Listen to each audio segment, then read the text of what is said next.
should I restart? No, keep going. You're fine. Okay. There should be sufficient evidence that there is strong community interest in what occurs in these committee meetings. We request that the scoring and modeling committee meetings be held as open meetings to the public. Thank you. Thank you.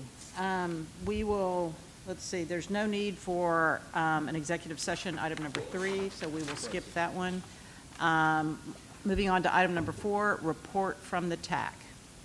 Chad, are you doing that update for us? Yes, thank you, Chair Long. We had 2 action items on the agenda of the May 19th TAC meeting. This included discussion and recommendation on final fiscal years 2026 and 27 Unified Planning Work Program, or UPWP. This is also on today's agenda for the board's consideration, and the TAC unanimously recommended approval by the policy board. Following that, we had discussion and recommendation on the 2026 to 29 call for projects for Transportation Alternative Set Aside, or TASA, and Carbon Reduction Program funding. This item is also on today's agenda, and TAC also unanimously recommended approval of the call for projects funding process and the resulting recommendations. Following the action items, we had an update on Regional Safety Action Plan, which you will also see presentations for today. That's everything we had on the TAC agenda. I'm happy to take any questions. Thanks, Chad. Any questions of Chad about the TAC? All right, thank you, appreciate it. We'll move on to item number 5. Is there a motion on the minutes from our May meeting? Second. Okay, we have a motion, Mayor Houston, second, Councilmember Mateer. Any discussion? Seeing none. All in favor? All right, any opposed? Okay, motion passes unanimously. Item number 6, discuss and take appropriate action on the UPWP. Teresa.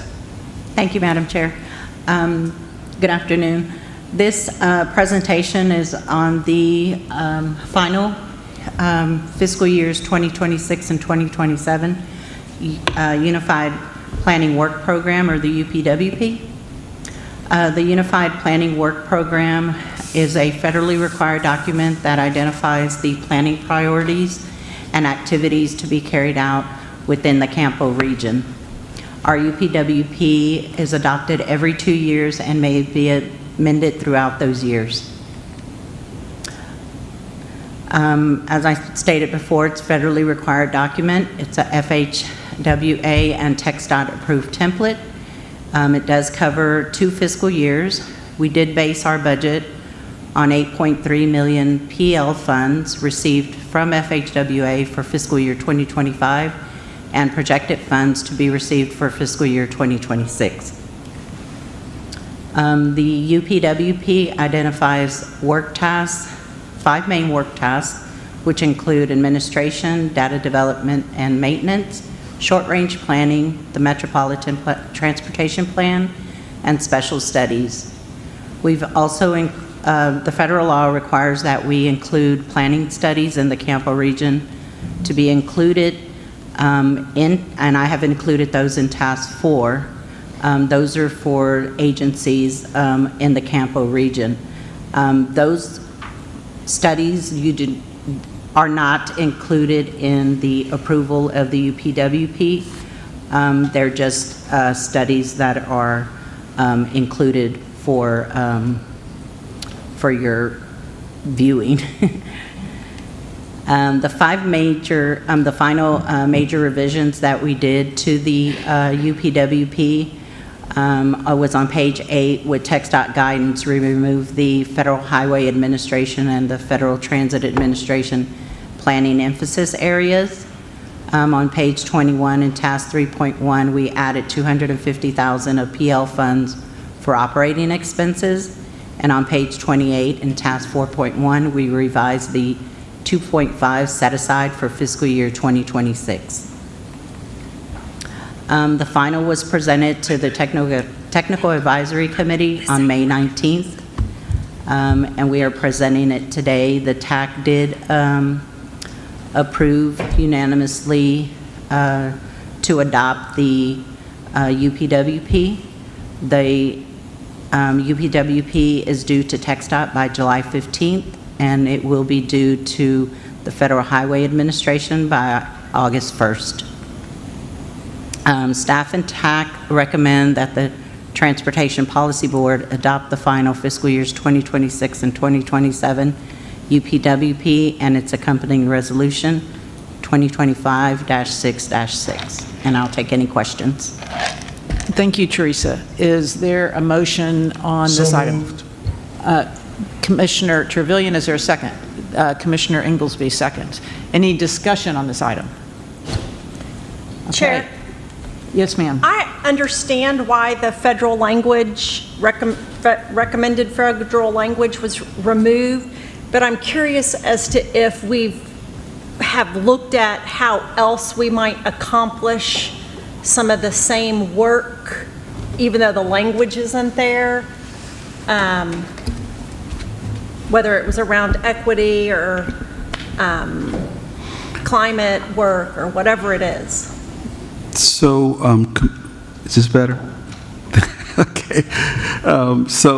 Commissioner Howard, we have looked at that and that planning emphasis area language. It was a list of bulleted items that would come in usually every year before the fiscal year started. We took those out per the instructions, but nothing else changed. So all the language in there about how we addressed it is still there. So to use your example, on equity, Title VI is still the law of the land, and so we use Title VI instead of equity. So we do the work without the instructions to do the work? Yes, ma'am, because good planning is good planning. Okay. Thank you. And because the work is important. All right, any other questions? Okay, all in favor? Any opposed? All right, motion passes unanimously. All right, now we will move on to item number 7. Ryan. All right, thank you. So this item is bringing the conclusion to the 2026 to 2029 call for projects. This is to allocate funding to specific projects for the Transportation Alternatives Set-Aside Program, as well as the Carbon Reduction Program. So between those two programs, we have approximately $68 million with which to allocate to local projects in the region. This project call and the recommendation will fund bicycle and pedestrian projects, as well as some ITS operational improvements. And programs, as well as a few planning studies. So this is just the schedule here. This did start back in September, so it's been a long process, and we've just concluded the evaluation process, which we previewed in the last board meeting. And so this is the process for evaluating projects. The first two steps are really checking eligibility and then checking on reviewing the project readiness. This determines whether or not a project can complete all the required milestones and be implemented as proposed in the application. And it's probably one of the most critical part of the process. And then once projects are considered to be ready, we then take them through the evaluation process, which I'll talk about in a couple of slides, but that really just determines the regional value of the project based on the goals and objectives of this policy board. And then finally, the recommendation is based on that evaluation process. We do rank and score the projects, and then the resulting recommendation is based on the rank and the funding availability. I do want to take a step back and talk about readiness, because I think, as I mentioned earlier, that is the most important part of the process. It doesn't matter how good a project is if it cannot be implemented as proposed and on schedule. And so the readiness process, we look at 15 different metrics on any given project to see where it is, when it will be scheduled, and ensuring that all the milestones are completed. And it's about reducing the risk and uncertainty of the policy board and protecting the financial investments that you make as a body. And investing in projects that are not appropriately developed, I think it's always important to bring up the adverse negative effects for recommending projects that aren't ready, because we will directly lose funding back to DC through appropriation lapses. That's particularly important for these two programs that we're discussing today. They have a 4-year time limit from when they hit our proverbial bank account in the federal government. We have 4 years to put them on a project or those funds lapse.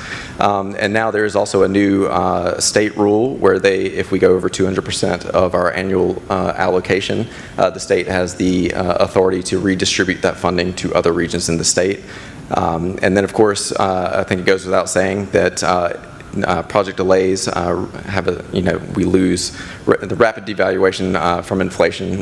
We lose purchasing power, which results in higher project costs for the local sponsors. And again, there's also an opportunity loss. If we park funding on projects that aren't ready, that's funding that could go to another project that is ready. So it's important for everyone as a region that we only put it on projects that are considered ready. And so let's talk about the evaluation process. So we have adopted project selection criteria for 7 categories of projects. And it's not based on the funding source, it's based on the type of project that it is. And that's important because it levels the playing field between different types of projects. You can't evaluate a roadway project the same way you're going to evaluate a bike ped project or a TDM program or a transit project. They're all very different, and so we've created 7 project selection criteria for each of those categories. So that basically means that we're kind of comparing them on an equal footing. And then so there's performance measures, which we call planning factors in the background materials, and it's weighted. We do a 50% of the scores made from the performance measures. I like to think of that more as the qualitative nature of the evaluation process. And then we do a cost-benefit analysis, which looks at the strict return on investment against safety and congestion versus how much the project costs. And that's the other 50% of most of the scores, with the exception of active transportation and transportation planning. And so let's talk about the evaluation results. And so we had 30 projects that were submitted for this project call. Only 10 of them were considered ready. And so these are the scores for those projects. The top scoring project was the HERO program, submitted by the TxDOT Austin District. I think this is a program that we're all familiar with here, and I think you're actually going to hear about it a little bit later today. But the highest score there was a 75, and then that will continue the program for 2 years, and critically will expand the program to 360 and 620. I do want to point out that in the background materials, the map did not include 360 on the map, but that is included as part of this program, so I just want to make that clarification. We've got several shared use path projects that will be built. This is the city of Cedar Park. They have the Lakeline Boulevard shared use path. And then the city of Georgetown has the FM 971 shared use path that's being built in conjunction with a roadway project. And the same thing with the RM 2243 Leander Road shared use path. That's part of, in conjunction with a roadway expansion project. This will build a shared use path there. We have 2 studies that we're recommending, 2 planning studies. One is the Hunter Road Trail Connectivity Study. This is in partnership with the Great Springs Project, and this is just south of San Marcos all the way to the Hays County line. And then will be also the Eanes Creek Trail Corridor. Will be in partnership with the city of Westlake Hills. This will explore the feasibility of a trail between 360 and Mopac near the Spyglass exit as it goes through Westlake Hills and the city of Austin. So this is a feasibility study for that. Both planning studies will be led by CAMPO in partnership with those sponsors, so I wanted to point that out. And then finally, Hays County, we have 2 projects there, a construction project for a roundabout at the intersection of RM 150 and RM 12. And then Old Kyle Road multimodal improvements. This is a multimodal improvement project in downtown Wimberley near the Blue Hole State Park or City Park. I think it's a state park, but it will build a roundabout there and reconfigure that roadway to operate a little bit better. And then finally, I think the only one I didn't miss is the engineering for accessible intersections in the city of Georgetown. 15 intersection improvements. This is for the design and engineering for those. This will look at operational improvements at those intersections as well as ADA compliance, and so it will do the engineering for those projects. And so this is the actual funding recommendation. So we're recommending all of these projects receive funding. None of them scored so low as to not warrant being recommended for funding. And so we're recommending $51 million to the projects as listed here. And then finally, just a couple of things to round out the presentation. I do want to point out that all of the projects were submitted at current costs, and so they have been adjusted for inflation to the fiscal year that they are scheduled. The amounts in the previous slide are only the federal funding awards. They do require a minimum 20% match on all of those projects. And all of these projects, I think importantly, we will continue to track them should they be awarded. They are subject to the policy board's policy on continual progress, and so we will continue to monitor them to make sure that they are being implemented as scheduled. The funding award also assumes federal program continuation. We've had some fits and starts with the carbon reduction program over the last year, but it is currently, the funding is still there and available, and so we assume federal program continuation. And then critically, we do have $17.6 million that will roll over, and we will be including those amounts in the upcoming call for projects that will be started later this year in the fall. So any projects that were not considered ready can certainly resubmit in the next call for projects for these funds. And that concludes my presentation. As Chad mentioned, the staff is recommending the policy board approve this recommendation, and then we also had a unanimous recommendation from the technical advisory committee as well. So with that, that concludes my presentation, and I'll take any questions. Thank you, Ryan. Councilmember. Thank you, Chair. I was wondering if you could just share a couple of the highlights of the I guess, top funded program, the HERO program, in terms of how it reduces the carbon. So obviously, it's if there's an accident, it basically breaks down the congestion. So we evaluated through the top species, looked at incidents, and we modeled certain incidents and how they were more quickly moved off the roadway, and the roadway would return to operational status, essentially. So, council member, the HERO program has two main functions. One is safety. The other one is emissions reduction. And so they're both linked, actually. So when we have that accident on the road, as Mr. Collins said, excuse me, we have idling until that wreck is cleared. And so on the emissions side, the goal is to clear the roadway as soon as possible. One, to prevent secondary crashes and potential fatalities. And then second is to reduce that idling so that the emissions go down. Great. Thank you both. Yeah, thanks. And just a little footnote on that program, it's been probably 15 years ago. TxDOT previously funded it, and because of a series of events, wasn't able to fund it. This board picked up the funding for that program and sort of outsourced it to the CTRMA for a period of time. I was happy to see when TxDOT took it back over, because they were rightfully able to expand it much further. But it's been a really successful program, and one that this board has continued to support through the decades. And we did do, several years ago, we did an incident management study for the region, and HERO was one of the strategies that was included that we examined. The return on the investment was really high. I think for like every dollar it was 50 something in return. Thank you. Yes. So my question was along the lines of just getting a better sense of, with the HERO, with the Highway Roadside Assistance Program, this is a $23 million implementation award. How is the program scaling with this award, or what will this particular award do to help with those efforts? So, Brian? yeah, so this funding will specifically continue the existing program for 2 years, but it will also expand it to 2 new roadways, which is 620 and 360. So the only expansion of service, or just to those two, you said 360 and 620? And then, Mayor Pro Tem, I thought it was also extending the operation hours, but let me ask Ms. Guerra. Operation hours remain from 5 a.m. to 9 p.m., with the exception of I-35, which would remain 24/7. Okay. Okay, the part of the reason why I was asking is just in consideration of the high construction activity, and I think that's the next item on our agenda, is for us to discuss the safety of the work zones throughout the construction in our region. I was wondering if this particular grant application was done in anticipation of the number of projects we have going on in our region in order to facilitate better roadside assistance.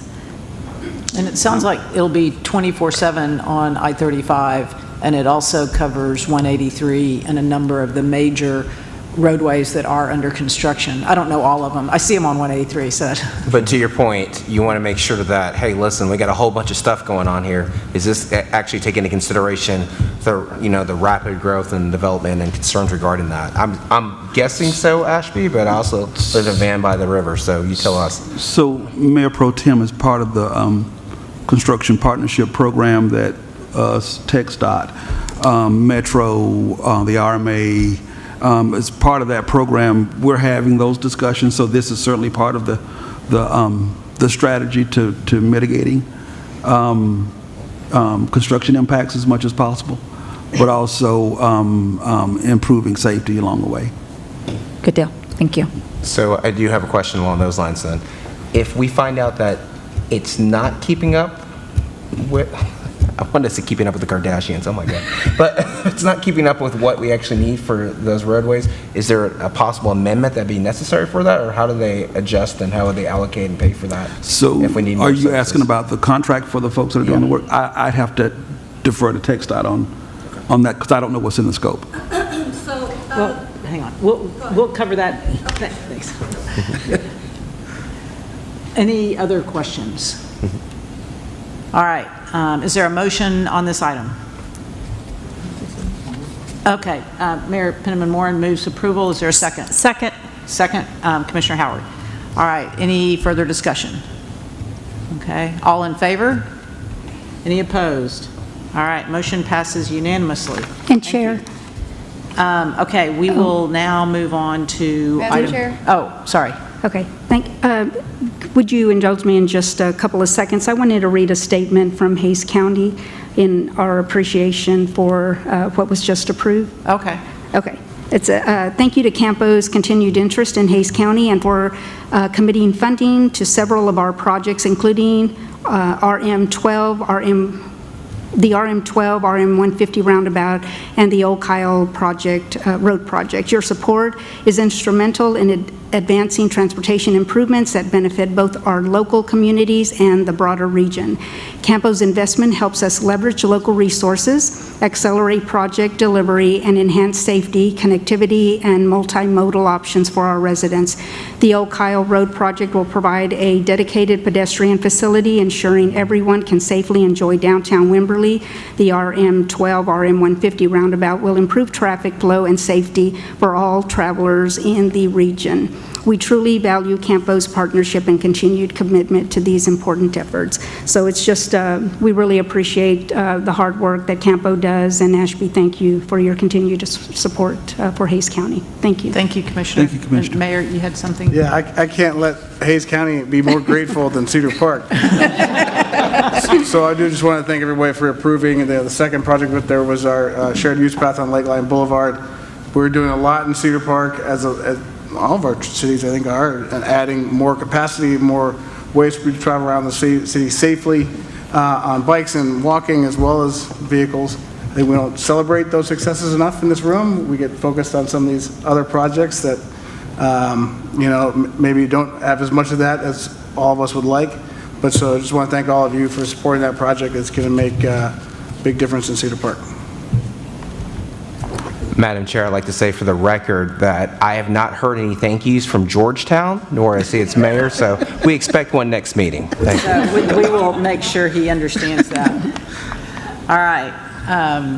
So we have voted on that. We will move on now to item number 8, which is discussion on work zone safety activities. This is something that was requested a couple of months ago, and thank you for your patience. We put it off till today because, as you can see, the last 2 meetings were pretty full. So we've got a couple of folks here from TxDOT that will, if you'll introduce yourselves and go ahead and get started. Good afternoon. My name is Brenda Guerra. I am the Director of Transportation Operations with the Austin District. And I'm here with Willie Zamora, our Director of Construction. So we will be covering the work zone, traffic control as an emphasis for TxDOT, and we will provide some updates for HERO and our CPP program. Next slide, please. So as you may already know, our Austin District is comprised of 11 counties. We cover about 9,500 square miles and 9,600 lane miles. Next slide, please. And so we prioritize safety in everything that we do. We do track a goal for our Road to Zero on an annual basis. And so far for 2025, we're at 124 fatalities for the year so far, compared to 125 of last year. So we are trending a little downward, about 1%. And so to be able to continue our efforts, we try to implement different countermeasures through engineering, education, and enforcement. We do want to end the streak, so we know that safety is very personal, and it has to be intentional. And lastly, it's a shared responsibility, so I will ask all of you as part of the traveling public to prioritize it as well. Next slide. Here on this particular slide, you will see our 3-year trends for fatalities. In it, you will see the emphasis areas and behavioral trends classified. You will also see fatal crashes, fatalities, and percent of total fatal crashes for the 3 years. I do want to point out that work zone is about 5.7% of our fatal crashes, and 40% of those are attributed to speeding, and 37% involve intoxication. Next slide, please. This particular slide is about one of our new initiatives. This is encouraging everyone to drive safer on the road, and to really share the road, be kind, be courteous, and help us end the streak, right? This is very similar to our other initiatives, trying to bring awareness to the public, and hopefully we influence some of them in their driving behaviors. Next slide. All right, so this is our traffic control considerations. So every project within TxDOT has to consider traffic control as part of the project development, or what we call the PS&E process. In it, we have to consider the scope of the project, the location, the proposed work. And as part of the PS&E, we have to include lane closure considerations and restrictions. We have to include traffic control plans. We have to pay for those items. And we have to provide other means for safe lane closures, such as TMAs and message boards. Next slide. In this slide, you will see some of our resources that are used through plan development. That includes standards and different manuals. So we have to ensure that they're in compliance with these particular documents. The TMUTCD does cover lane closures from chapters 5 through 9. Next slide, please. So a designer, as they are working through their development process, they will start with their project information. They're able to view this particular summary of statewide available traffic control standards. And based on, the knowns for the project, and the duration of the closure that's required, they're able to select the best fit for their traffic control. If the work is a little more unique, then they will require a design, non-standard traffic control plan that must be signed and sealed by a licensed engineer. Next slide. And so to extend safety in and out of the work zones, we do have our HERO program. We currently kicked off this new contract last year, and it's a 5-year contract. Recently, we executed an interlocal agreement with the CTRMA, which allowed us to expand services to 183 South toll, 290 toll, and 183 phases 1 through 3. If you are in need of these services, the phone number is there. And as a plug to the CPP app, it also includes that contact information. And now I will pass it on to Willis Zamora to cover the rest. Thank you. Thank you, Brenda. As Brenda introduced, I'm Willie Samora. I'm the, I almost said area engineer. I'm the Director of Construction in the Austin District / South Travis area engineer for a little bit. So I want to talk to you about implementation and what do we do when we build the TCPs or the traffic control setups that Brenda just talked about, what our engineers do in the design phase. And so implementation is really just that, right? Our engineers and our inspectors that are out in the field, they're following those standards, so following those statewide applicable standards to a circumstance that you see out on the road, or they're following those signed and sealed plan sheets that an engineer would have put together in our bid documents. Some plans are very simple, just shifts here and there, and some are very complex with multi-phases throughout various durations or portions of the project. I-35 being an example of that, very complex in terms of what our folks in the field are implementing. A couple of emphasis areas that we put on when we're looking at things in the field. We're looking at some speed reduction. So in all of our projects, we focus on what is the posted speed. Did our engineers reduce that speed for safety? If not, we take action, we make that happen, and how does it apply to our projects in the field? And with reductions, everybody drives on our roads and you see how much freight goes up and down our roadways, right? And so when we're out building projects, there's times where we actually have to look at oversized or large vehicles, partner with DMV and our partners over there to actually reduce what width of truck can go down a road and make it safer for both our workers and the traveling public. So one of the things that you're going to hear in a key in my slides is communication. When we're out in the field, we've got to talk all the time and make sure that we're looking at various steps along the way. I just wanted to show a picture. This is an actual on-the-ground picture that one of my engineers took at CapEx South. You see the elevated managed lanes that are under construction. Many of y'all have probably driven this project, but what they focus on are the things that you see in this picture, like the barrier, the barrels, the orange signs, the striping, the things that our guys focus on every day. Next slide, please. So TCP reviews. As a part of our process in the field, our inspectors and engineers are required to do formal barricade inspections every month. At a minimum, our staff is required to do one daytime, one nighttime inspection. And then at a district level, we do what's called a quarterly. So just wanted to emphasize how many eyes that we're trying to put on these work zones and make sure that our devices are clean, that they're aligned, and that they're safe where they can be safe, or where they need to be adjusted to be safe. But that's just a minimum, right? I mean, our staff is out there regularly, every day, making adjustments and communicating with our contractor on necessary changes or modifications or improvements. Couple of emphasis areas when we talk about TCP reviews, we look at time restrictions. So nobody would want us to do a lane closure on I-35 during the day, right?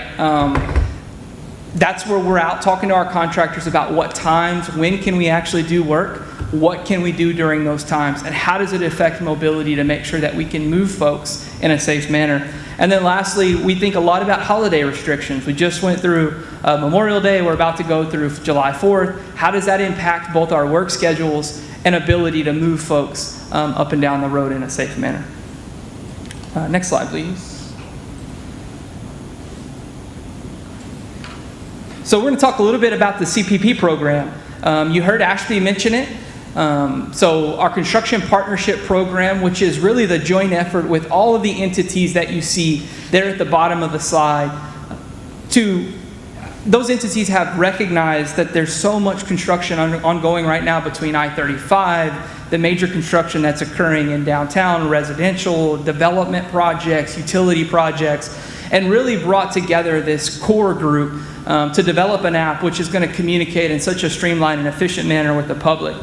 So TxDOT and the local partners have prioritized public and safety. It reduced community impacts.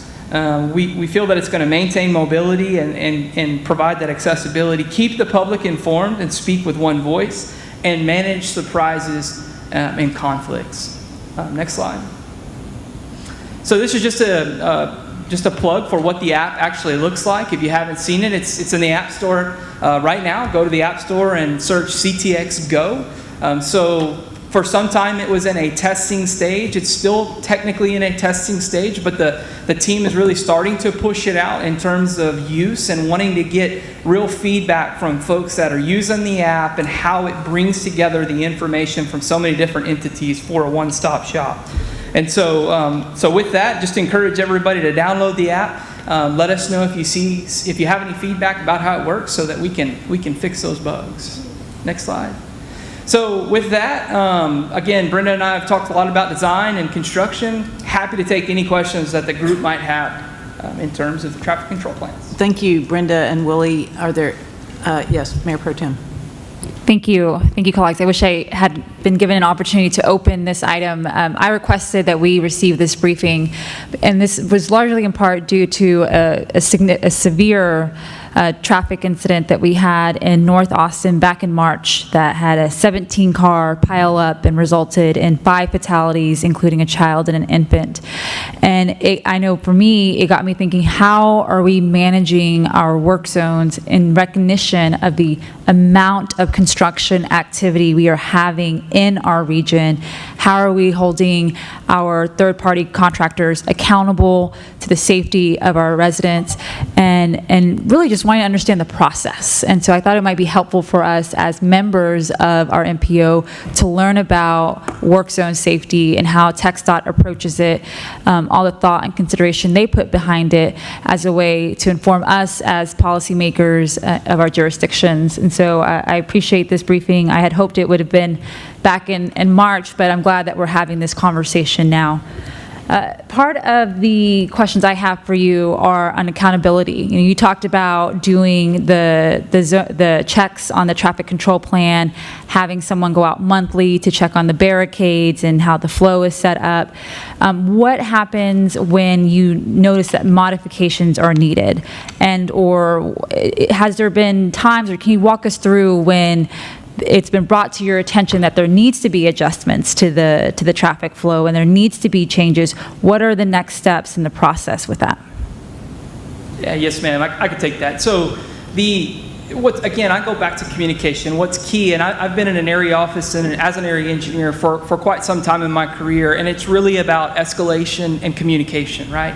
So our folks in the field, the picture that I showed was what we call a 599 or a barricade inspection, but if our folks in the field find a challenge that we need to escalate through the ranks, they do, and they do quickly. Our area engineers are really good partners with our industry. They make phone calls, and they're solving those problems through partnership means, communicating.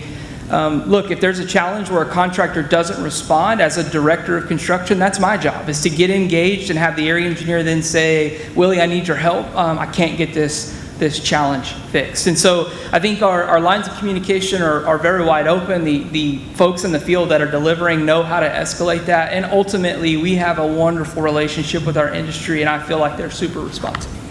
Very good. And you mentioned that about 5% of crashes that are happening on our roadways are in work zone sites, correct? That is correct. Okay, of those 5%, are you able to give us a little bit more detail as to what type of incidents are happening, or what is the cause of it, whether it's either engineering or if it's, head-on-head collisions, off-road, what type of crashes are we seeing? So the 2 behavioral issues that we noted were intoxicated driving and speeding, and so speeding accounts for 40% of those, and 37 was intoxicated driving. I'm speaking within the work zone. That's correct. Those are the metrics? Those were for the work zones, yes. Okay, so the metrics that you gave earlier were specific to work zone, not overall? That's correct. Okay. Yes. Okay. It's a dangerous road. On the, gosh, I don't know, I'm not sure if I have additional stats. Okay. Next question that I have on the, because I know we just approved the $23 million for the expansion of the HERO program, the Highway Emergency Response Program. Has there been thought given on, with us providing additional funding to scale the outreach of the roadside assistance throughout our region? do we have any associations with outcomes that we can expect with that? Will that help us reduce response times to incidents happening by X number of minutes or seconds? Anything that we can expect with that increase of investment that we're injecting into the HERO program? So through the application process, we studied roadways that were non-HERO managed versus HERO managed, and we found that HERO routes were cleared 40 minutes faster than non-HERO roads. So we think it's a great program, and we're hoping to also expand it into the CTTS system, Central Texas Turnpike system as well. It's a really good program, and it has very, very good, it's very well received from the public. We get nothing but positive feedback from users. Very good. And last question on my end. Are there any new technologies or methodologies that we're piloting in our work zones to improve safety? Any kind of new programs that y'all want to highlight that are underway? So I'm not really sure so much that new. We're getting better at using smart work zone devices that detect cues, that send information to drivers via message boards, things of that nature to really communicate, right? When we had started the I-35 South job, there was a lane closure where we started getting, we tried to do some pre-advance notices and things of that nature, all of what CPP will help us do as it goes live and becomes functional. I do have one thing to add. There is a challenge in monitoring work zones, right? So we try to keep ITS devices like cameras up during construction, which in cases are replaced with temporary devices. So what the Austin District is looking into doing is to supplement those devices, and so we do have a pilot per se that we will be testing this summer to use drones as a visual verification of incidents. Mm-hmm. And I would, oh, sorry, real quick, just one more thing that I want to add. So our previous director of construction, this all credit goes to him, was working on a program with our DPS partners about upping enforcement through the use of state funds to get DPS troopers that may be off or want extra hours to help us with traffic violations along the interstate, right? So we're working with DPS to help that presence and make sure that folks are slowing down and driving safer inside of work zones. Thank you. So, I'm sorry. Just one quick question, and only because in my car right now, my Palisade uses one type of traffic control type thing. I've got at least two on my phone itself. Is there going to be a potential in the future to do like an application programming interface such that this information can pass to some of the other, so in other words, if I'm on the highway, that I can be in Apple Play or, and use it that way as opposed to having to go to this app specifically? So the CTX Go application will be a companion app to your travel app, right? So that particular app is going to capture, our different lane closures that are anticipated by all the partners, and then it'll help you plan your best route, depending on where you're going. And once you want to navigate, then you will enter your own app. It'll connect the two, and so you're able to use Waze or Google Maps, and so that is really how the app will work. So, Matt, in addition to that, and you'll hear this in a presentation later today, we, CAMPO District Office, we're working on Central Texas Traffic Management System, and that's meant to be a traffic management system in addition to a traffic management center, in addition to the one that's being set up just for the construction of I-35. This will be the regional version. We are working now to basically make an interface that is agnostic, and so it will send the information out to everything. So one more piece of information that I want to add to that is our inspectors and staff are still very well trained as we get used to CPP, very well trained to use what we call the Highway Condition Reporting System or Drive Texas, and all of that information feeds into every app that you can think of, right? So we're confident that it's going to be consistent. Madam Chair, if I could, I'm concerned also about the traffic on 35 and the condition. However, I'm also concerned about things that happen between 973 and 130, which is where the significant growth in Pflugerville is happening. And you see a lot of people move off the roads and go through neighborhoods, and there's very little response, very little opportunity to coordinate how we might work on streets that have schools, that have kids that go through to and fro when they're now 18-wheelers going through, when they're now large trucks, and when they really should be on 973 and really should be on 130, but they've found their ways around, and now kids are less safe because of it. So what are we able to do to make sure that as we are planning, that we're putting the tools necessary in to address those types of issues? So I think to address the expected construction on 35, there were different efforts, right, to expand other roadways to try to divert that traffic there. So that was the intent of the 130 expansion projects, and then also the 183 South project with the CTRMA. I think all in all, there's still opportunities to look at, their needs, right? We typically hold an HSIP call annually to, help look in, very specific safety concerns. And I'm not sure of any other. So what I would add from the construction perspective, I think it's very difficult, and at some point in the future, hopefully we can be more proactive. But I encourage you, reach out to me, reach out to the area engineer in charge. I know when as a part of building the 360 and Westlake job, we saw some bypass traffic through the subdivision, and we worked together as a team to come up with a signing plan and some message boards and different things that we could do to try to keep traffic on the state roadway.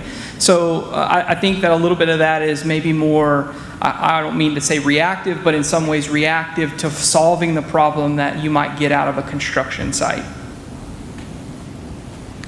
Okay. Council member. Thank you so much for this presentation. And I'm also very happy to see the HERO program expanding to 360 and 620. I agree. I have also experienced these same concerns, so happy to hear that question. I'm wondering, as far as the data goes on safety, how do you use data to identify where there is a construction zone that maybe something's been missed? There's a factor that's causing more accidents per vehicle through that area? Yeah, so I could speak for what I do as a director of construction, or will be doing, and that's sitting in on all of our fatal reviews, right? So Brenda's team does a great job of looking at every causative factor of a crash, particularly fatal review crashes, and making sure when we hear that we figure out what happened, why it happened, and if there's a solution that we can go deliver. That's what I would do. And Brenda, I'm not sure if you got any thoughts. So for work zones, we try to have an open dialogue with the area office, right? Because they are managing the work zone unless we notice the pattern first, which it's very unusual. So we typically will communicate, right? So in different occasions, we'll reach out and we'll talk about, hey, do you have any concerns about striping or signage? And so I know that you were implementing a new effort to also take care of some of that. Yes, ma'am. So, and to Brenda's point, what we're going to do is try to be a little more proactive in doing some construction peer reviews just within our own team. So getting some area engineers from across different sections to drive construction projects and use different eyes to see what do they see. Sometimes it does get a little challenging when you're looking at a 4-year-long project and you see the same thing over and over. Get those fresh set of eyes to be a little bit more proactive to the needs. So that is another effort we're working on. And Councilmember Lane, the Deputy District Engineer, has texted me to remind me that one of the things that will also be done is using some AI predictive capability that has now been contracted by TxDOT to look at when some of these changes are made, will they produce crashes in those spots, and then they can be mitigated early rather than later. And that also goes to Councilmember Vice Chair Mateo, to your question about what are we monitoring these things to make sure that they're not changing. So some of that will be done through that technology. Is there any kind, do you have a metric that you use to identify whether the safety, the number of accidents is within a safe enough metric, or, is there any kind of, anything like that you? There's typically not a metric for the number of crashes that might trigger action, right? So obviously one crash is too many, right? And so what we do focus on during project calls is the 3 types, and then the density of those clusters, right? And so that typically qualifies for funding better. So we look at fatal, serious injury, and minor injury crashes. And so we have a tool that we're able to upload new data to, and then it'll tell us where do we have most of our crashes that meet those 3 categories. Mm-hmm. AI prediction sounds great in the future, but I would hope that I would hope for some sort of use of the data that you have in order to just identify whether this is safe enough or not, because what we think about and communicate about anecdotally, we often miss things. We're all human. And I'm also wondering, sometimes it's an issue of the construction zone at different times of day or in different weather. And I'll take the example of the 183 corridor, which I drive quite frequently, and as it transitions onto MOPAC. And the construction zone has really impacted the way that drainage occurs on the highway and on the frontage road. And so it wouldn't be surprising to me at all if the incidence of accidents during rainy conditions was much higher than it used to be, or maybe that's a blip that is, needs specific attention. And this is why I'm really asking about the use of data, because it's one thing to say, there's speeding happening, there's intoxication happening, and there's distracted driving happening, but there are other factors that disaggregating the data can really help identify. Do you have any other comments now that I've fleshed it out a bit more? So what I do know is that crashes in work zones are typically when workers are not present. And so what that means is that a specific work zone has been defined and a specific setup is static, right? And so those are where I believe most of the opportunities are. Unfortunately, with crashes, we're kind of relying on law enforcement to report them and to meet certain deadlines of reporting, which typically are only tied to fatal crashes.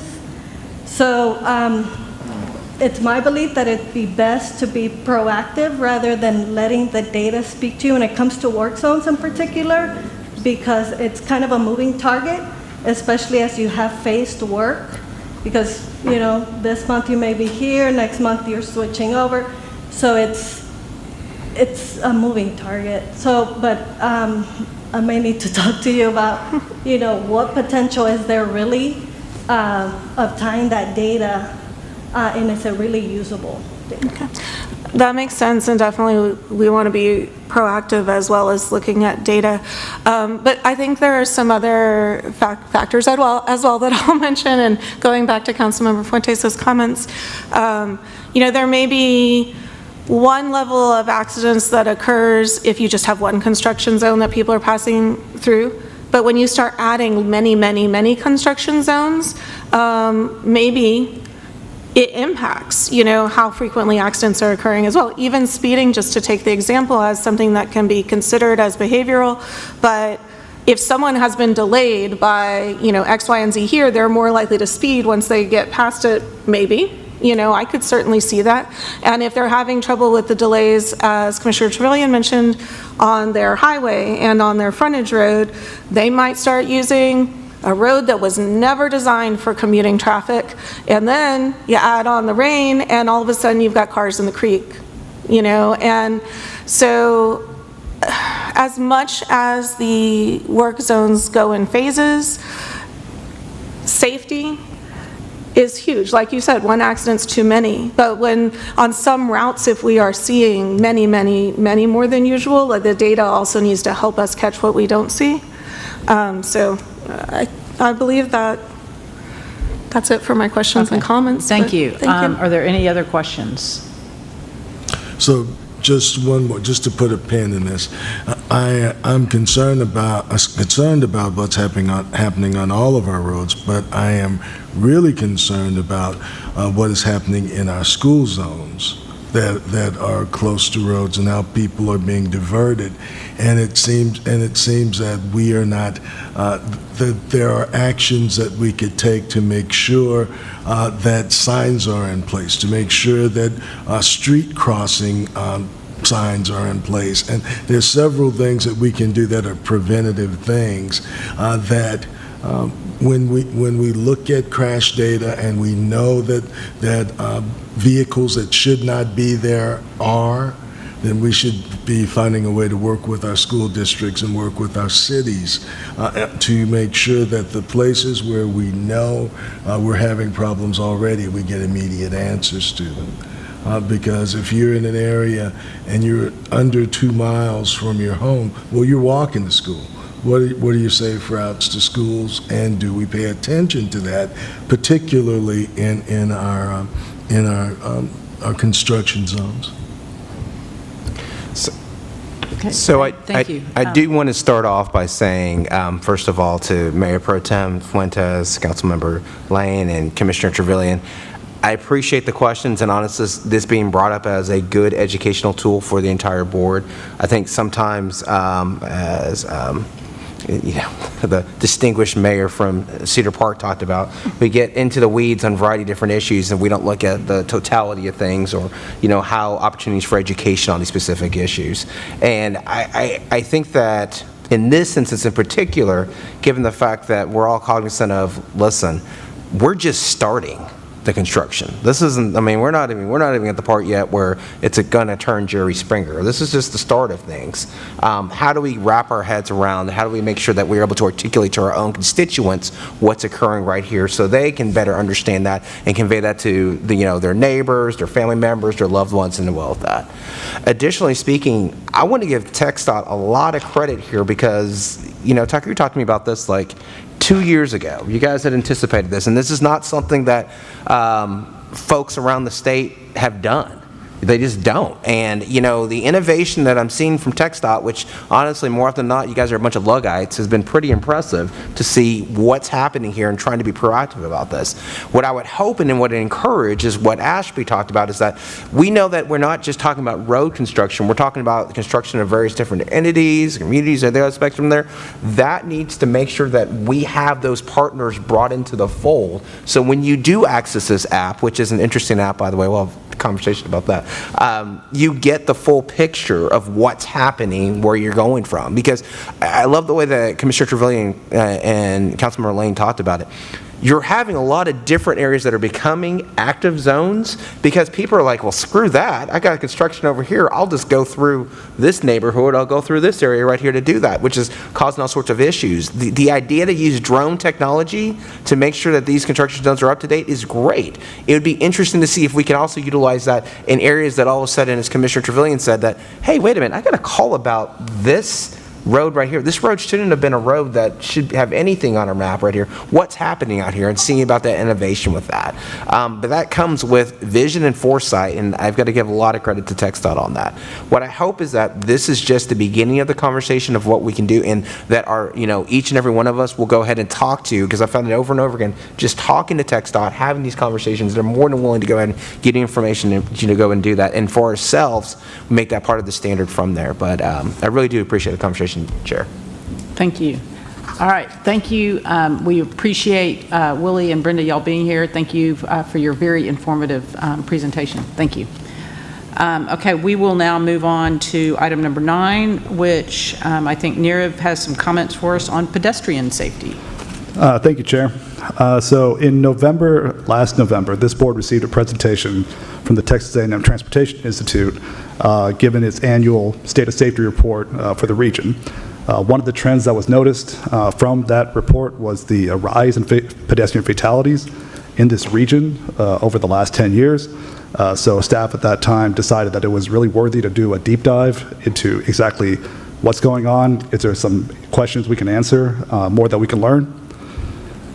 So just to do a quick review of a couple of the slides from that presentation. One is to look at pedestrian crashes in total for this region from the years 2014 to 2023. And what you see is that the number of crashes involving pedestrians have stayed fairly stable over that 10-year period. And the percentage of total crashes that involve pedestrians has also stayed fairly stable. What this slide shows, though, is that for a total of 508 total crashes, pedestrian fatalities now start making up about 20% of all fatalities in the region, despite just being 1.5% of all crashes. So clearly, our most vulnerable road users are overrepresented in terms of fatalities on our roads. So let's just try to start by asking and answering some basic questions. The first is, when do these crashes happen? What you see here are two very noticeable peaks. Both all occur at night, 1 a.m., 1 a.m., 2 a.m., 3 a.m., basically anytime between 7 p.m. and 7 a.m. Is that Wednesdays that are the top? No, that's probably Friday. Okay, it says orange. Is it Sunday? Oh, it's Sunday, sorry. Okay, yeah. Sunday, like overnight Saturday night. Okay. Okay. If you want a closer examination, this is a screenshot taken from the dashboard that we have online. You can look at this by time of day, by day of week, and it's completely available to the public on our website. And almost half of those crashes occur between 7 p.m. Friday and 7 a.m. Monday, which is just about a third of our total week hours. Where do these crashes occur? Overwhelmingly, it occurs on I-35. In fact, it's so overwhelming is that if you add up you have to go from SH-71 all the way down to North Lamar before you outweigh the amount of pedestrian fatalities that happen on Interstate 35 over that 10-year period. And it follows the same general trend as it does for the rest of the region. Almost 90% occur at night, and more than half occur between 7 p.m. Friday and 7 a.m. Monday. And over here you see them broken down by the counties that have I-35 running through them. So the next question to ask is, why are these crashes occurring? So I'm going to take a minute to explain what happens when a fatality occurs. Is that a police officer responds and they have to fill out a form known as a CR3. It has to identify a lot of information, I think almost about 120 different fields, not just identifying the location, the time, but the road condition, how many people were in the car, where they were sitting, did they have drugs or alcohol in their system, was the road paved, was it raining, just the lighting condition, a lot of information. And what you get is a series of spreadsheets that span hundreds of columns and in some cases hundreds of thousands of rows. What it also includes, but it's not included in the spreadsheets, are two pieces of information. The officer's narrative describing their observations of what happened, and also a diagram of the accident itself, just because those are more harder to fit in a spreadsheet, they're not included. What the data shows just from the spreadsheets and what's represented in our dashboard is that pedestrian failed to yield right-of-way is the #1 contributing factor for pedestrian-related crashes. So pedestrian failing to yield the right-of-way. Yes, pedestrian failed to yield right-of-way essentially means that the pedestrian either crossed mid-block, or if they were in the crosswalk, they did not have an active green signal that would let them cross. What this graph shows that that number is 242 out of the 508 are attributed to pedestrian failure right-of-way. To give that context, on the left corner, what you see is just vehicular crashes only. The highest number, 242, is for unsafe speed. That's for just, the next highest is pedestrian failure right-of-way at 240. And I also want to bring to your attention the next three highest are none, other, and blank. Those are there for several reasons. One, you have essentially what is wrong place, wrong time. Your car, you get into a fender bender on the side of the road, you're exchanging information, another car comes, and the pedestrian dies. Those hit and runs where the officer cannot attribute why that happened. And there's also where the driver's at fault. The driver was drunk, the driver sped through a stop sign, did something like that. And at that point, the officer has more important things to do or more higher priorities than to update the CR3. But those three I just mentioned account for only about 90 of those numbers, which is about 1/3 of the other three. About 100, if you look at the language that's described in the narrative, and you compare it to the language that's described in pedestrian failure right-of-way, it almost seems like pedestrian failure right-of-way might be undercounted by almost an extra 100 or 110, which would make pedestrian failure right-of-way one of the most, overwhelmingly, the number one contributing factor for pedestrian crashes and all crashes in the region. So let's dig a little bit deeper into pedestrian failure right-of-way. The narrative describes usually two different activities that the pedestrian might be doing at the time of the crash. They're either walking in the road, and again, this is at 1 a.m., 2 a.m., 3 a.m. They've been described as walking, sitting, standing, not just on the service road, but also on the main lanes of highways, service roads, and again, in the dark. Or they're actively trying to cross. 2/3 of the time, they're actively trying to cross the roadway, getting from one point to another. The other trend that we've noticed is that about a little under 40% are under the influence of drugs or alcohol. The average blood alcohol content is 0.18. It's also the median blood alcohol content. And just as a reminder, the legal limit is 0.08, so more than twice the legal limit is found in pedestrians. And this number is likely an undercount. That's based on two pieces of information. The first is conversations with the Williamson County Sheriff's Department and the Leander Police Department show that it can sometimes take a year or two just to get toxicology results back from labs, and then by that time, the officer has moved on, or they just fail to update the CR3. The other piece of information comes from the City of Austin's Vision Zero team. They did an analysis of pedestrian or the involvement of drugs and alcohol in crashes, and they noticed that there was about a 50% undercount just for the year 2023, based on what the results were from the Travis County Medical Examiner's Office. And their findings showed that about 2/3 of pedestrian fatalities had drugs or alcohol in their system. And the trend has grown specifically since 2021. 2023 was the first year where victims who had alcohol or drugs present in their system outweighed those that did not. And given our past understanding of the undercount, that trend could have potentially started earlier than 2023. Where are they happening? There's really no specific trend.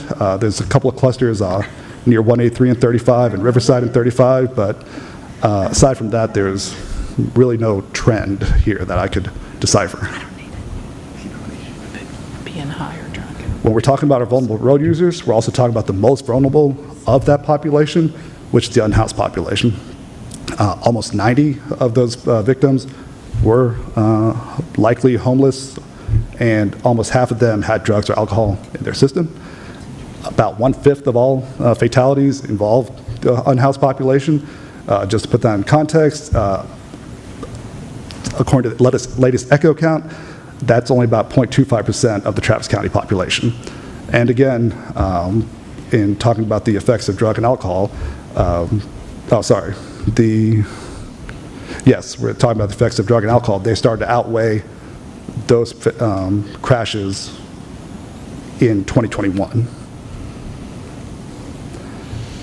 Again, for locations where they occurred and with the drug and alcohol in their system, there's not really a trend to decipher from those locations. But it's not just pedestrians, yes, that these are behavioral issues that maybe the policy board cannot address directly, but there are people who do need to cross the road to get to their point of destination. And we can look at that. We can look at the infrastructure factors that are involved. We can look at how far away was the nearest crosswalk at the time of the fatality. We can look at the type of road. We can see if whether sidewalks are present or whether they're partially present or not available at all. Lighting availability is something that we should look at. It's hard to do that now, but the City of Austin is conducting a lighting study that they will have ready by next summer. So if we see those results, we'll gladly share those with the board. But some of the findings that we saw was that for highways, your 35s, 71s, 183s, those are about 68 incidents occurred there. The median distance to the nearest crosswalk was 1,300 feet, or slightly around 1/4 of a mile, which doesn't sound so bad, except that that's usually about a 10 to 15 minute walk just to get to the crosswalk, and then you have to cross, and then another 10 to 15 minute walk to get to where you try to go.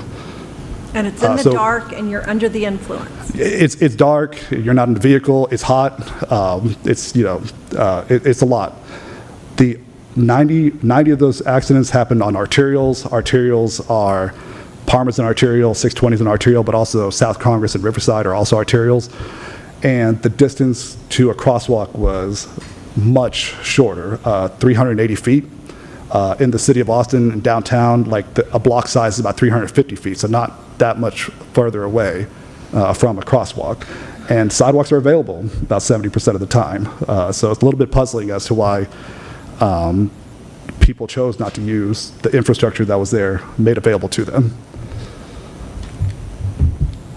And later on today, actually the next item, you'll be hearing from CAMPO and Travis County staff on strategies that are available to help address these issues. But that is my presentation for the moment, and happy to hear any questions.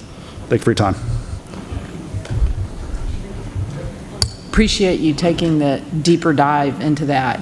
I think to Commissioner Howard's point, I think that you said it. I mean, if you're drunk or high, that's the biggest group of folks that are trying to be immortal pedestrians and cross the highway. Yeah. All right, any questions for Neera? If not, we'll move on to the next item. Thank you, Neera, appreciate it. Update on the regional safety action plans. Yep. Thank you, Madam Chair. Thank you, board members. Since I didn't say it exactly like that, Madam Chair, and I don't want to just brush it under the table.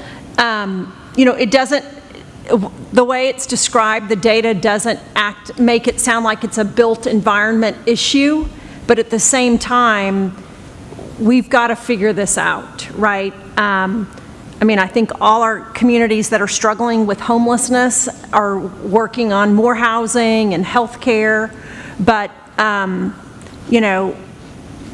if that first strategy by TxDOT was to, drive like a Texan and care about each other, we've got to figure this out. And whether it is a lighting issue or, more hero folks out in the dark, helping people so they're not crossing in the, I don't know what the answer is, but it's a serious issue. Yep. All right, go ahead, Nick. Yep, no, thank you. So I wanted just to start off by thanking the members of our county safety task forces and all the work they've put into this process. I also want to thank Travis County staff for being here today to talk about their safety planning work. That's been completed alongside the work here at CAMPO and also supported by a USDOT SS4A planning grant. Today I'm going to give an update to everybody on the progress of the Regional Safety Action Plan and to give you a sense of what you can expect in the coming months ahead. So if you look at the project schedule, we are at a point of finalizing our county safety action plans and beginning a final round of public engagement, which is opened up online starting today. And we'll primarily focus on a regional crash analysis and potential policies and programs which could be considered to help meet our goals of 0 fatalities and serious injuries. As we talked about in this whole process, we have been building our regional safety action plans by starting out with county-level safety action plans. These county plans are based on county-wide crash analyses and the creation of high-injury networks, which have allowed our team and task forces to identify site-specific infrastructure projects. We've shared those initial ideas with the public in the second round of public outreach, and with the input of those task force members, prioritized a list of potential improvements based on a variety of measures like the potential for crash reduction, the benefits to underserved communities, project readiness, cost. In addition, these county-level plans also identify strategies to help reduce crashes by addressing driver behaviors and local policies. When we looked at the county plans and we looked at the analysis of crashes at the county level, we began to see some similarities in crashes, and kind of similar to what we had seen in the crash data that NERV had gone through as well, where that intersection-related crashes are a very big issue. Obviously, there's a lot of interaction between cars and other roadway users at intersections. Dark conditions or lack of ambient lighting, low ambient lighting being a large cause of crashes as well across our region. Pedestrian crashes, obviously very, very fatal, often very serious types of crashes, but then also various forms of driver behavior attributing to crashes, fatal and serious injury crashes specifically. Obviously speeding, impaired driving, lack of seatbelts or occupant protection, things for children and things like that. These have been seen across the different county plans that we've been putting together, and so they've been a focus of our effort going forward. I'm going to now turn it over to Charlie Watts, Planning Project Manager for Travis County Transportation Natural Resources, to walk through Travis County's Safety Action Plan. Welcome, Charlie. Thank you very much. My name is Charlie Watts, Planning Project Manager with Travis County's Transportation and Natural Resources. With me is Kathy Stevens, Senior Planner with Travis County, and also our planning consultant, Zeke Golf, who works for Kimley Horn and worked on the plan. As Nick mentioned, we're going to be going over the final Travis County Safety Action Plan update. You can go to the website that's at the bottom of this page. It's at www.tctx-safestreets4all.com, and you can get a look at what the Commissioners Court will be looking at tomorrow and hopefully adopting the Safety Action Plan at their court session. Next slide, please. The planned study area encompasses all of Travis County. The City of Austin was excluded from the planned safety analysis and project identification since the City of Austin has a well-developed Vision Zero plan and program. So we've incorporated the Vision Zero program into the Travis County Safety Action Plan by reference. We've coordinated monthly with the CAMPO staff for inclusion of the Travis County Safety Action Plan into the CAMPO Regional Safety Action Plan. Much of that coordination relates to the compatible safety analysis methodologies and project identification strategies, and aligning our county target commitments with TxDOT's Road to Zero target. Our planning structures are also similar in that we used a county safety task force to guide the plan development as the CAMPO county plans did. In ours, the task force looked at the project scoring criteria. And as you can see, Travis County staff was well represented on the safety task force, as well as our municipal and Del Valle ISD plan partners. in our regional transportation partners, CAMPO, TxDOT, CTRMA, Cap Metro, and CARTS. Next slide, please. Looking at the Travis County Safety Action Plan, the plan follows the USDOT's Safe Systems approach, as does CAMPO's Safety Action Plans. As I mentioned, our leadership commitment aligns with other CAMPO County plans through our court's commitment to reduce roadway fatalities and serious injuries by 50% by 2035 and by 100% by 2050.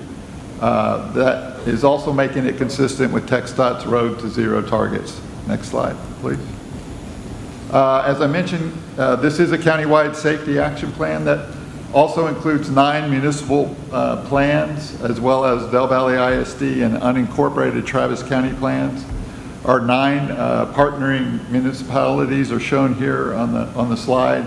They and the Del Valle ISD worked with our consultant on their individual plans that include specific project locations, recommended countermeasures, and a policy needs matrix. Upon approval from their bodies, they can apply for future SS4A implementation grants, and as TxDOT mentioned earlier, the Highway Safety Improvement Program funding. Next slide, please. So I'm going to quickly just go over a little bit of crash data, and this shows a concerning trend and enforces the need for the Travis County Safety Action Plan. Travis County as a whole had 701 fatal crashes from 2019 to 2023. Of those 701 fatal crashes, 237 or 34% occurred outside the city of Austin. Of those 237 fatalities, they've been on a steady increase yearly over this period of time between 2019 and 2023. Overall, 31% of all serious injury and fatal crashes for Travis County occurred outside the city of Austin. Next slide, please. So the safety analysis we used had 2 main components. The first component is the creation of what is known as the high injury network, and this is the high injury network for roadways. These identify high crash locations on road segments, and then you'll see another map here in a second at intersections. These locations show the highest need to implement specific targeted safety countermeasures, and all this is derived from crash data. The high injury network methodology being used follows the same that was used for the city of Austin in 2019, and they did this by assigning what is known as a comprehensive crash cost to each crash location based on the severity of the crash. The second component that we used in our analysis is the identification of crash focus areas using crash data for the different types of crashes. And I'll discuss that in a couple more slides. So looking at this first map, the roadway segment high injury network map shows 140 miles of roadway that make up 60% of the total comprehensive crash costs for roadway crashes outside the city of Austin. And again, as you can see, much of this network is occurring on higher volume state highway system roadways. Next slide, please. The second high injury network map shows 47 intersection locations that make up 50% of the total comprehensive crash costs for crashes that occur at intersections. As you can see, many again also are on the state highway system. However, many of those locations include an or a local road that is in that intersection. Specific high injury network maps were also developed for each of our partner jurisdiction that included up to 5 roadways in 5 intersections within their boundaries. Next slide, please. So when looking at safety focus areas, Travis County's plan focused on fatal and serious injury crashes, determine which crash types and contributing factors have the highest incidence of severe outcomes. Looking at all focus areas, intersection crashes is the highest ranked focus area for the county wide and for the county excluding the city of Austin. And as you will see in upcoming presentation, intersection crashes were highly ranked regionally. For Travis County, excluding the city of Austin, we identified 3 additional focus areas: low ambient lighting, or dark, I think it was called dark lighting and dark conditions, occupant protection, and pedestrian crashes. These were prioritized considering the following criteria. One, we were looking at safety focus areas that had a high number of fatal and serious injury crashes. Secondly, we were looking where trend lines showed an increase in the rate of crashes. And then thirdly, we were looking at the focus areas that had a high likelihood of fatal or serious injury to occur. And those were occurring in the occupant protection and the pedestrian crashes. Next slide. So we had a successful first round of public engagement in the fall of 2024, where we used an online survey to ask the public where they felt safe and unsafe on roadways, and to pinpoint locations of concern on an interactive map. Additionally, we asked for their top concerns and solutions to those concerns. Some of the most noted locations for needed improvements were shown along RM 1431, Brody Lane, streets within the Manor area, and on Travis County, on western Travis County, on system roads, namely FM 2222, RM 620, State Highway 71 West, RM 2769, also known as Lime Creek Road. Next slide. So this slide shows the top 5 concerns and solutions that the public identified in that phase 1 survey, and I'll let you read those. I won't read them, but I just want to make a note that the top 3 public concerns relate to behavioral issues that may be addressed through education, behavioral modification programs, and increased law enforcement. Now, when we go and look at what Charlie, you may want to read it because it's a little hard given how that's going to read. I don't have my slide with me, so it's okay. No worries. I can't see it either way. Y'all have it? Yeah, I can read them. Charlie, I can read them if you would like me to read them. If somebody has our plan open. Number 1 for concerns is speeding and aggressive driving. Number 2, road rage and reckless driving or walking. Number 3, drunk or impaired driving and distracted behavior. 4, roadway maintenance. And 5, inadequate traffic law enforcement. And then when we go down to the solutions in the green there, that's number 1 is widen roads and install medians. 2, redesigning dangerous curves and adding turn lanes. 3, improve road maintenance and drainage. 4, enhance road signage, markings, and lighting. And there are 2 that are tied for number 5. Enhance emergency response and traffic enforcement, and build protected sidewalks, bike lanes, and shared use paths, and increase universal accessibility. Thanks, Nick. So those top 4 solutions that he was reading that are in the green are all more design-related, infrastructure-related type improvements, and instead of law enforcement, behavioral type modifications. So just noting that. Next slide, please. So after analyzing our phase 1 comments and safety analysis, we developed a recommended project location map with suggested countermeasures. Our phase 2 for a phase 2 engagement, we asked their thoughts on these locations and countermeasures. Results from that survey showed the highest support for locations were located in eastern Travis County, and notably 78% of the votes showed support for all the various project locations and countermeasures. So finally, the Travis County Safety Action Plan recommends focusing on those 4 safety areas.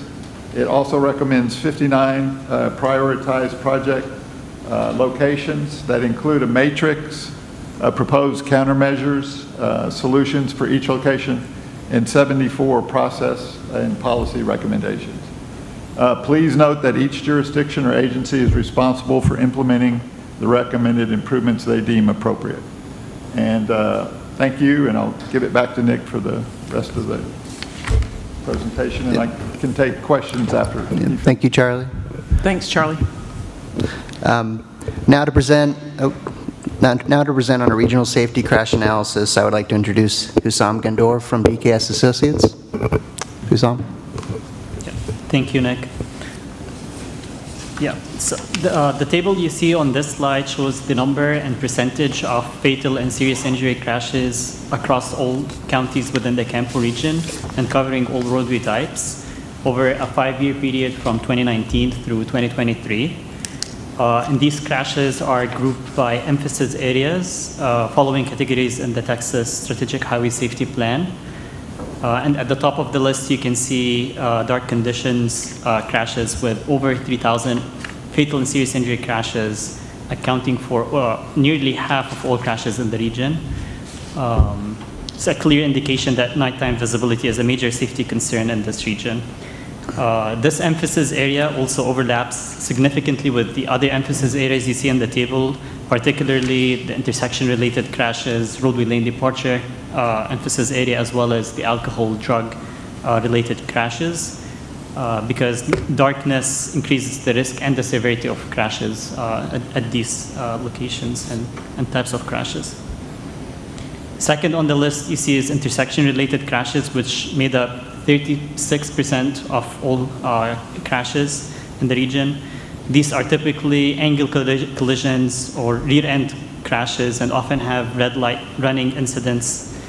Some of the solutions here include signal retiming and phasing improvements, installation of protected left turns, also increasing or optimizing the clearance intervals, the yellow and old red time, along with intersection lighting improvements, as well as reflective signal backplates to improve nighttime visibility of the signal heads at the intersection. Third on the list is roadway and lane departure crashes, which accounted for 35% of all the crashes, and those often involve one vehicle veering off the road, either hitting the side, a fixed object on the side, or crossing the lane, opposing lane, and hitting another vehicle head-on.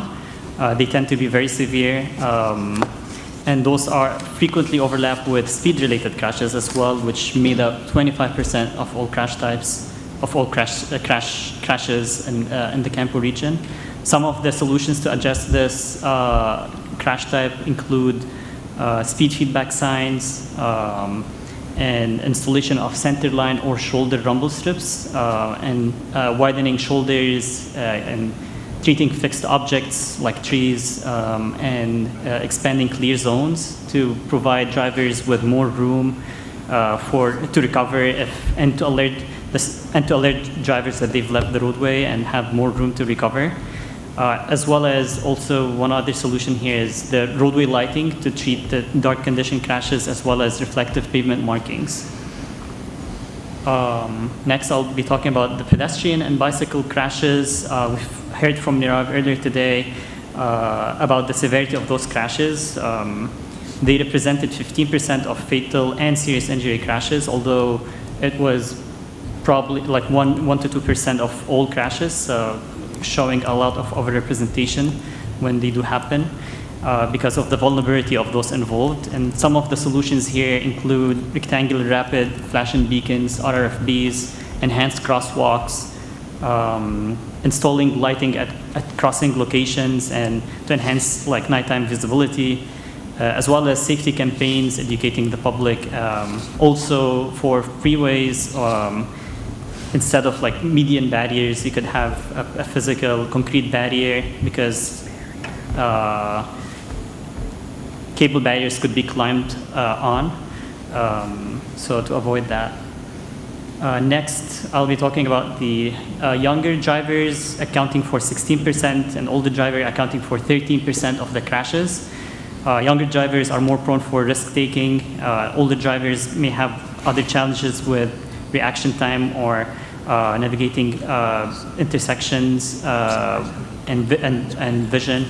And solutions here could include targeted education, improving signage to support all age groups. And finally, you see in the list here, there are multiple behavioral-related emphasis areas, including speeding, impaired driving, lack of seatbelt usage, distracted driving. Those contributed to 13 to 25% each. For those, we recommend behavioral strategies such as education, public awareness campaign, and increased enforcement, which Nick will be covering in the next few slides. Yep, thank you, Sam. So move on to outreach here. So for round 3 of our public outreach, we'll be hosting in-person pop-ups at community events around the region. And we'll also have all of our materials, as we normally do, available online or by mail. This round will feature an online questionnaire that will ask respondents to provide feedback on our initial policy recommendations.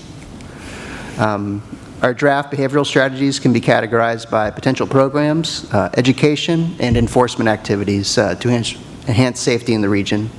They include recommendations such as safety campaigns for drivers, pedestrians, and cyclists, trainings for local law enforcement, and partnerships with organizations that support safety locally and throughout the state. Overall, our draft recommended policies and programs center on either CAMPO policies or local policies and programs that are supported by CAMPO. Within that first group, we have the prioritization of safety across all of our transportation projects, the continuation of a safety task force to help advance our regional goals of safety, further coordination of federal and state safety-related grant opportunities, enhancing our safety data analysis tools. In terms of local policies and programs that CAMPO can develop, promote, or support, we're initially considering a road safety audit program, promotion of safe routes to schools programs, development of a model complete streets policy for local governments, a street lighting model policy, and support for speed management planning across the region. Finally, we have been monitoring and supporting a number of local governments in applying for this year's SS4A grant program, and can report that Williamson County has adopted their safety action plan. Congratulations on that, and finalized an application with a number of cities in the county. In addition, Caldwell County, the cities of Gerald, Kyle, San Marcos, and Austin are preparing to apply for SS4A grants as well. In summary, our team is holding opportunities for public outreach starting now and until July 11th. We are in the process of completing all the county-level safety action plans, and we are drafting a regional safety action plan and looking to have a full plan completed by early August. Thank you for your time today. Thank you for considering safety at today's meeting in such great detail. And I'd be more than happy to answer any questions. I'm sure the same can be said for Charlie over there, for Travis County, that you might have on our work here today. So thank you very much. Thanks, Nick. Any questions? We do have kind of a draft video of some of the educational campaigns we're working on as part of this. Chair Long, you may remember a couple of years ago you judged some of the competitions for the safety hackathon at the Ann Richards School for Young Women Leaders. So I think you, Ashby, and former Texas Transportation Commissioner Laura Ryan were able to see some of the thoughts and ideas of those young students and the ideas and concerns and thoughts they're having as they are upcoming drivers. So as I said, this is a draft video. We finished this draft late on Friday, but it just kind of gives you a sense of some of the things that we will be working on for educational campaigns as part of the safety action plan.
Good job. Thanks, Joyce.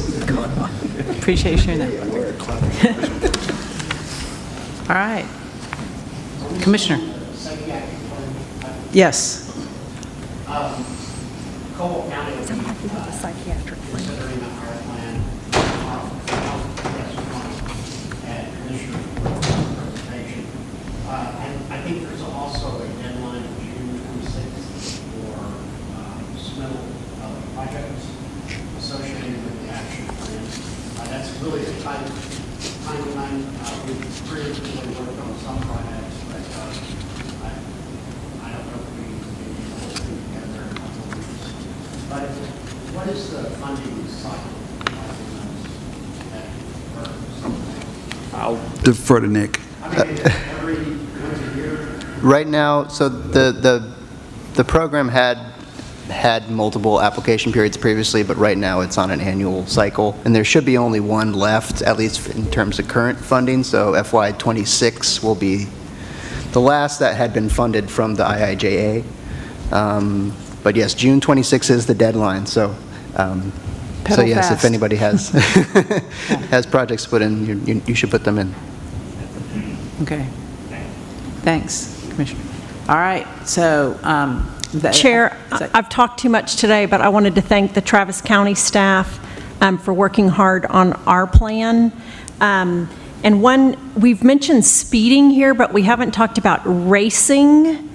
And we have a lot of hot rod racers in Travis County, and they pick, the most beautiful, most dangerous roads to race on, advertise it in racing magazines and whatnot. And tonight we have a town hall for the Lime Creek racing issue with the Travis County Sheriff's Office.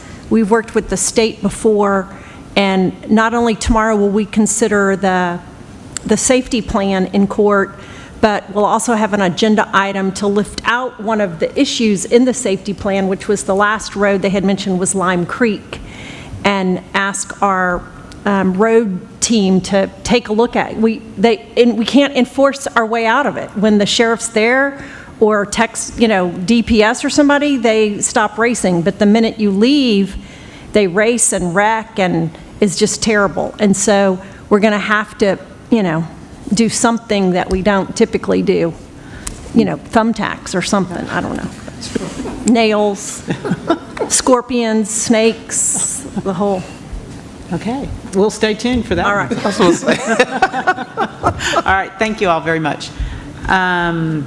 Let's see, next item, I think, near a quick update on the traffic management system.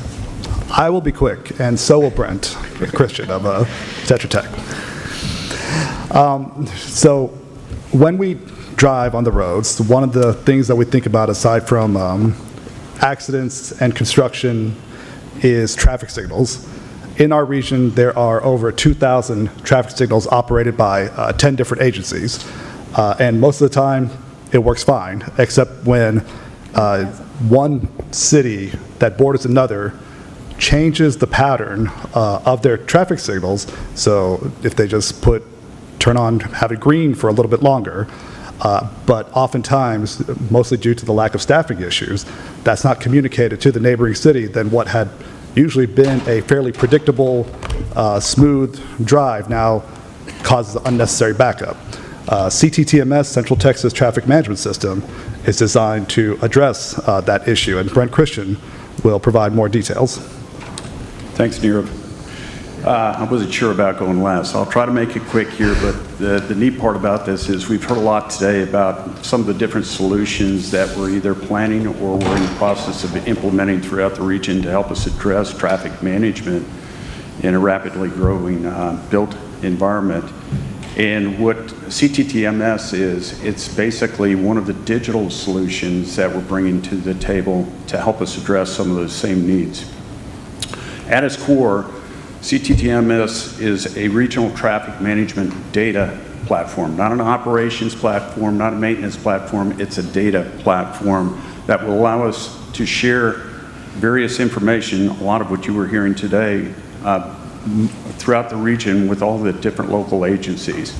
It might surprise you, but there's a lot of traffic and operations data right now that the agencies don't currently have easy access to. They may have their own information, but from a regional perspective, a lot of that information is not available to them, and it certainly is not available to them in real time. So the goal of CTTMS is to provide that information to all of the regional partners so that they can use that information in turn to help them operate and maintain their systems. So the key words that really would go along with this are, we know that a lot of our agencies do a great job of managing their systems, right? We've got a lot of people that are working very hard right now, but if you go out and talk to the agencies, particularly the cities, most of their staff is got a lot of things on their plate, right? And they can't have people just sitting in front of a monitor day in and day out monitoring traffic operations. They have to do that on the fly with some of the other responsibilities that they have. So what we're trying to do with this data management platform is provide a digital tool that can help the agencies have a partner, if you will, that is going to help them manage that information and provide some solutions to them as if they had another staff person sitting in their office, or two or three. So just real quickly to kind of run you through, and we won't go through this in detail, but we kicked this off back in the fall of 2023. We got the agencies together and we said, here's our concept. This is what we want to try to do. We want to develop this system, and we're looking for your feedback. Is this a good idea? Is this something that would be useful to you? And the agencies came back with a resounding, yes, absolutely it is. We'd love to be a part of this, and we'd love to provide you some input and feedback to consider as we went through. So after that initial kickoff meeting, we went ahead and we met with the agencies individually to better understand each and every agency's capabilities, current capabilities, and what their needs, specific needs were. And the one consistent theme that we heard is we've got a lot of data. We're not quite sure what to do with all the data, and we don't have enough staff to help us understand what to do with the data. So if you can bring us a solution that helps us understand that better, we certainly would welcome that. So last July, we entered into what we call the product development workshop phase. We got all the agencies together, and everybody just did some ideation and said, hey, if we could do some things overnight, do them really quickly, here's what that list would look like. And then after we had that full wish list, we sat down and prioritized those ideas with the agencies. And the one that they came up with first and foremost was, number one, we need some help with our sharing that operational data and the maintenance data. Number two, we'd really like a tool that could help us better manage our assets that we have. So we set out with CTMS with those two initial use cases in mind.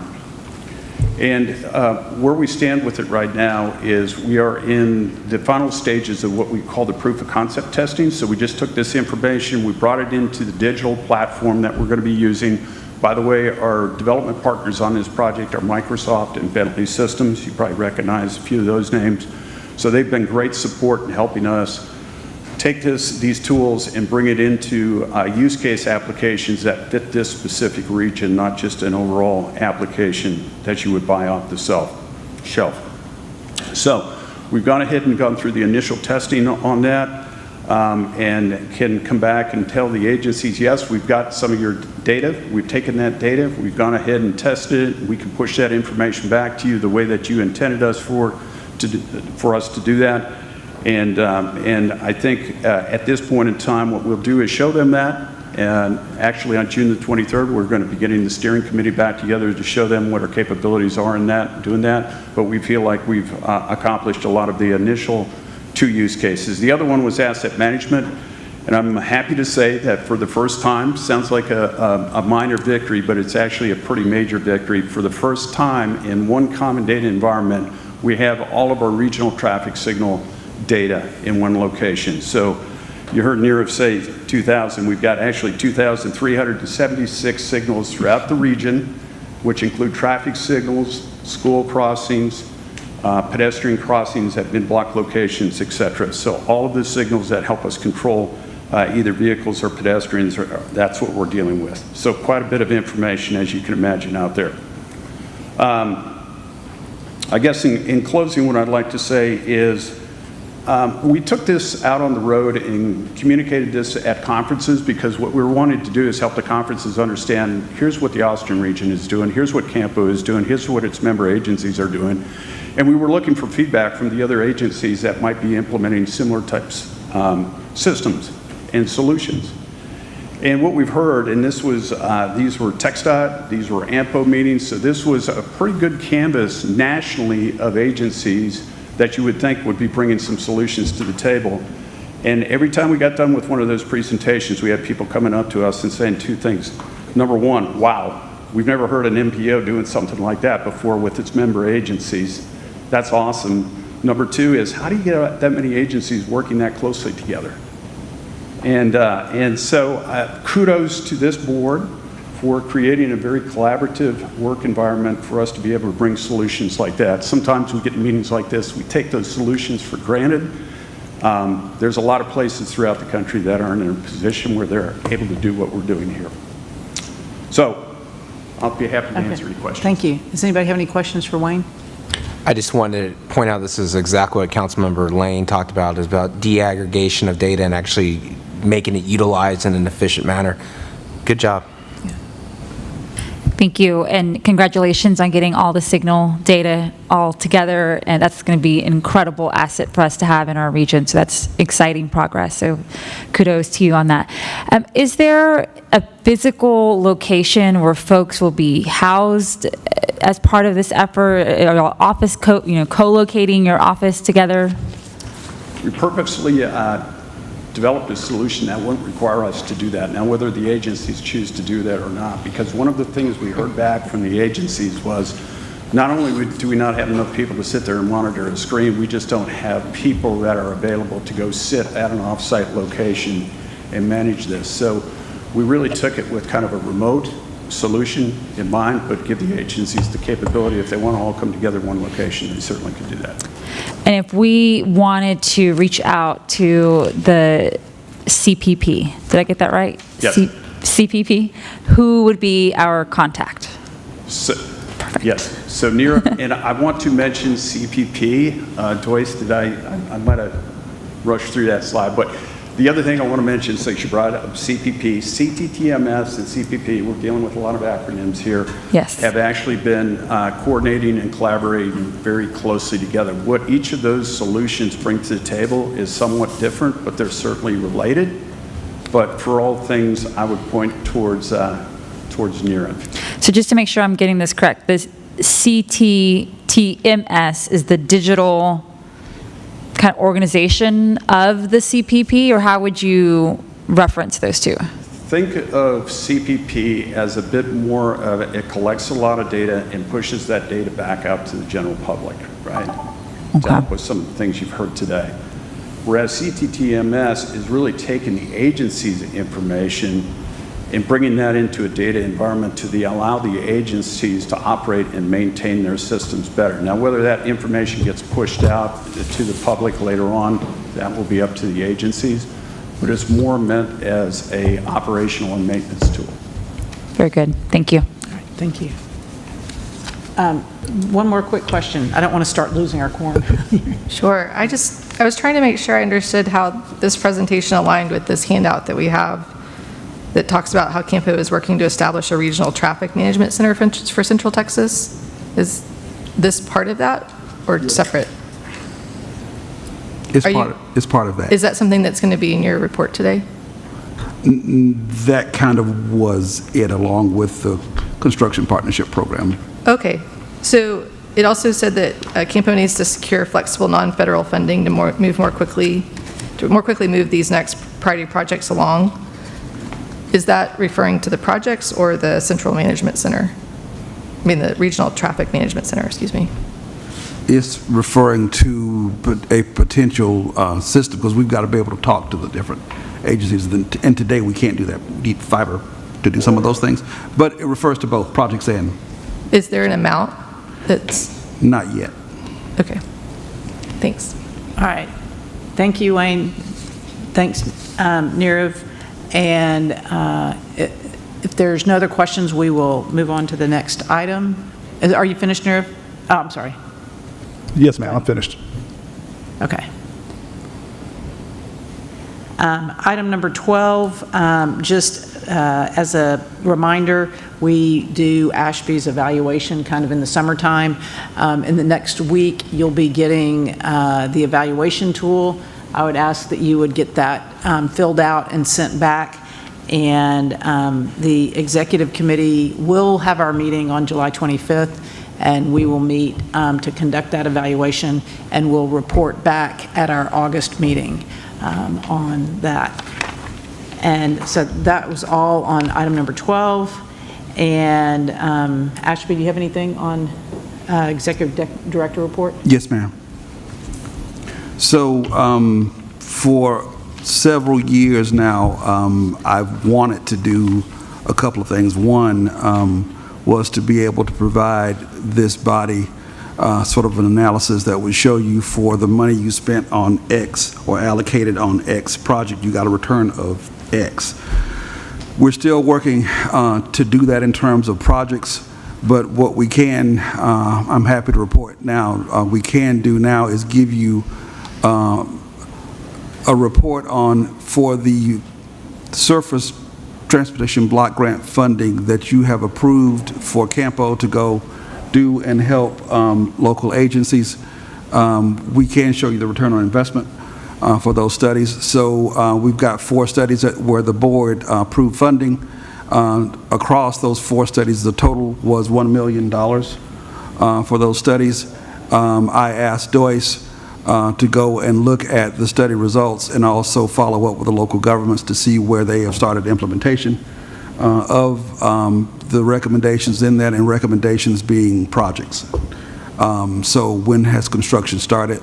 What we found is across, so for that $1 million you allocated to CAMPO staff, the return is $59 million in economic development and projects that have started. So those are up on the screen. We've got a couple more things that are not up there yet that we're not quite ready yet. So one would be the FM 973 from US 290 East up to 79, going past the Samsung plant. We are working on that right now in conjunction, in partnership with the Texas Austin District.